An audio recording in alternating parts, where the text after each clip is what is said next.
Hello, I'm Joseph Coelho, Children's Laureate, and I'm in a very special library today, the library at Clarence House, and I'm here to meet Her Majesty the Queen Consort and BookTrust supporter to talk about books and the joy of reading.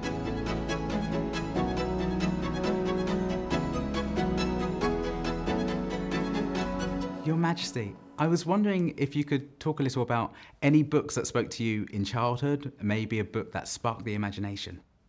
That's so difficult because there's so many books I read as a child. Or, you went through different phases as a child by loving this or that.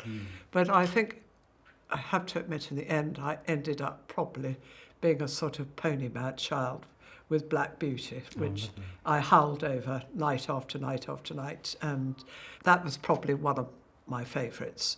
And then you probably, because you're far too young, we had all these wonderful old-fashioned adventures, wonderful children's stories. And you go on the adventures yourself as a child, Swiss Family Robinson. My sister and brother and I, we always used to go off and camp and pretend we were, stranded with just our animals for company. And it takes you into a sort of multitude of different worlds. Mm-hmm.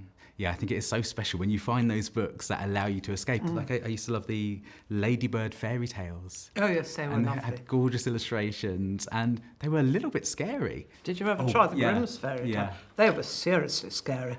I remember going to bed at night and having, quite bad dreams about them. But they don't hold back, do they? No, they don't hold back. And I think children appreciate But that. I think, people, I think as children, half of you wants to be scared.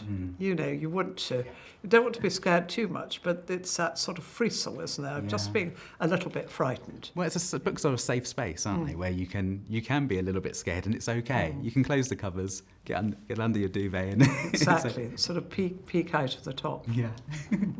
But what were your favourite books? My favourite. Oh, I actually have one of them here. Oh, do you? Yeah. So there's.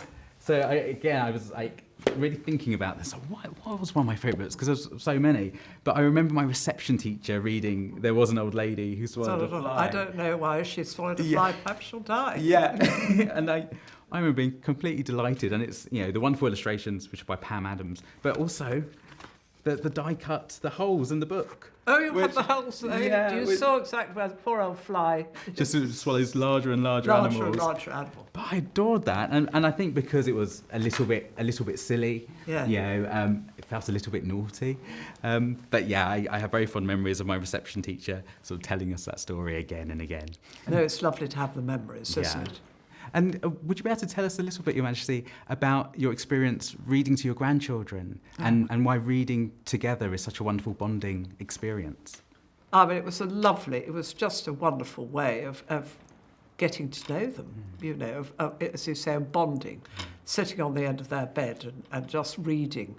We took it in turns to find our favourite stories. And what's lovely, it's really got them reading. I mean, properly reading. They are bookworms now.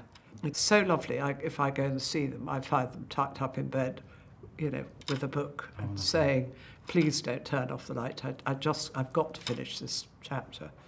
So, and I think it's something that if it's instilled in you at a very young age, you never forget it. Yeah.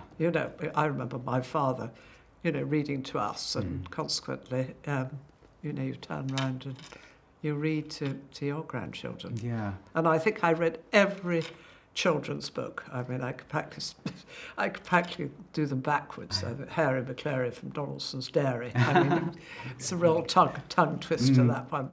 I do often hear from parents saying, my child's made me read your book 15 times. And it's like, oh, I'm sorry. That's very nice. Lovely. At that age, they want to go back to the beginning. Yeah. You start again, and then they want it read 3 or 4 times a night. Yeah. And woe betide you if you get anything wrong. Even slightly wrong. It's like, no, that doesn't happen. It is really nice when you see the pure enjoyment that children are getting out of reading. And, if you get that at a very early age, it's going to help you so much in future life, because the earlier you read, the more you're going to understand. The more books you read, the more you're going to understand about different places, different cultures, different ways of life, different everything. Yeah, and that skills for life, isn't it? And it leads to a whole host of benefits, and it's fun.